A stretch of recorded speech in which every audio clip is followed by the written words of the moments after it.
कहते हैं जब भाग्य बुरा हो तो मीठी नदी का पानी भी खारा हो जाता है। क्या आपको भी यही लगता है? नहीं, हर अनहोनी का कारण भाग्य नहीं होता। कारण होती हैं हमारी असावधानियां। कठिनाइयों में सावधानी सबसे महत्वपूर्ण ढाल है। अनजान मार्ग पर आगे बढ़ने से पूर्व अपने एक पांव को धरा पर जमाना और दूसरे पांव से आगे आने वाली भूमि को टटोल लेना ही समझदारी है।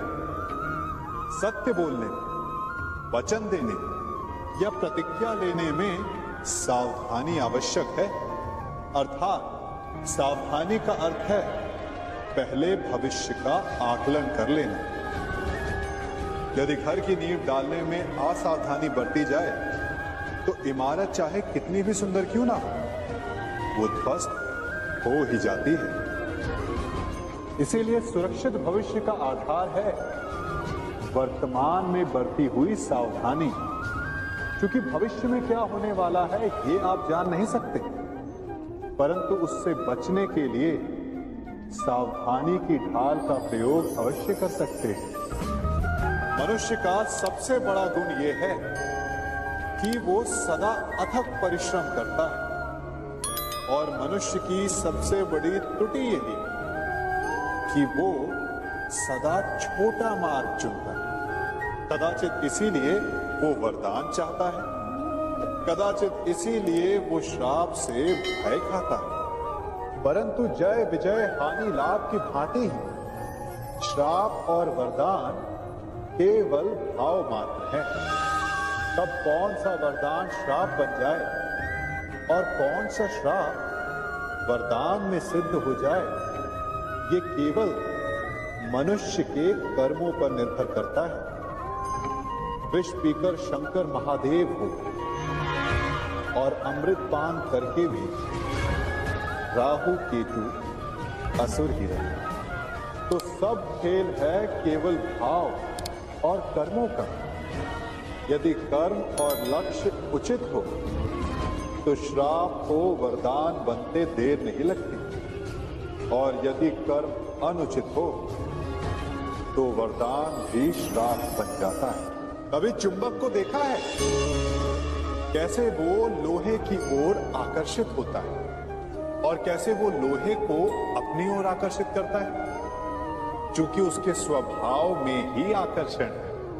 हम सबके भीतर भी एक ऐसा ही चुंबक होता है, विचार का चुंबक, जो सदा अपने ही जैसे विचारों को आकर्षित करता है। हम जो बोते हैं वही काटते हैं। उसी प्रकार हम जैसा सोचते हैं वैसा ही पाते हैं। साधु ईश्वर का नाम जपता है तो उसे ईश्वर मिल जाता है। अर्थात फल हमारी सोच पर निर्भर करता है। ओस की बूंद यदि केले के पत्ते पर गिरे तो वो कपूर बन जाती है, सीप में गिरे तो मोती, और यदि विषधर के मुख में गिरे तो विष। बूंद एक है परंतु उसके प्रारब्ध भिन्न है, क्योंकि उसे आकर्षित करने वालों का व्यवहार भिन्न है। इसलिए यह आप पर निर्भर करता है कि आपको भविष्य में विष चाहिए या अमृत। स्मरण रखें, हम वही बन जाते हैं जैसा हम सोचते हैं, जैसा विश्वास रखते हैं।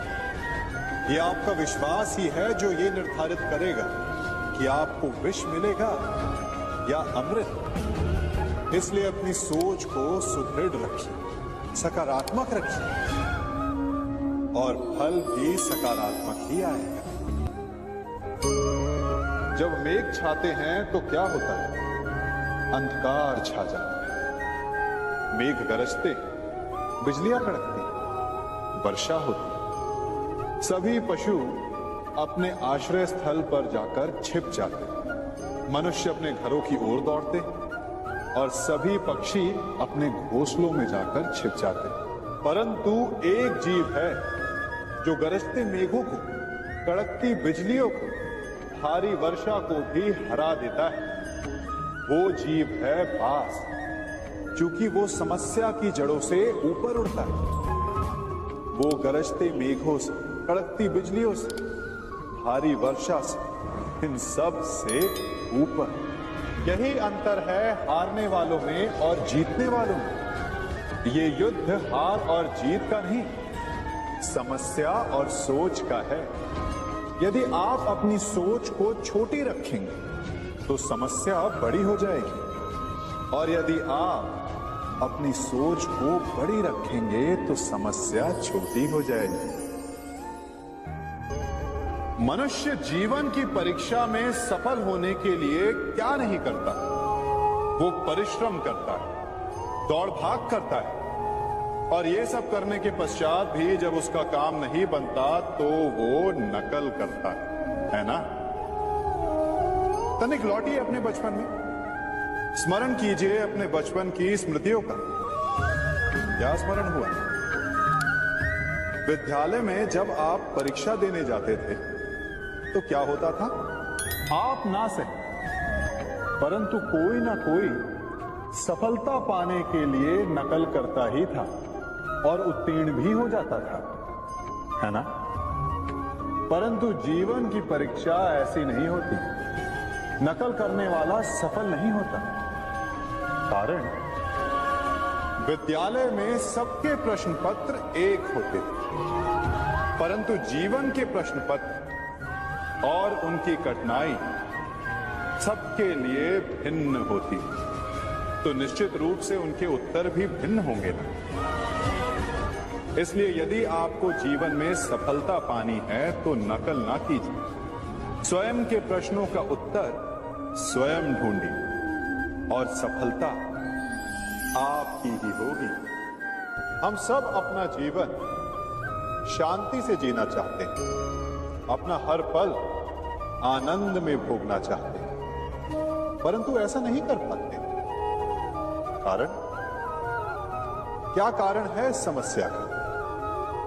क्या हमारे शत्रु इसका कारण, या हमारे उत्तरदायित्व, या फिर समय की कमी? नहीं, कारण है हमारा भय। ये भय कि कोई क्या कहेगा, हमारे विषय में कोई क्या सोचेगा, है ना?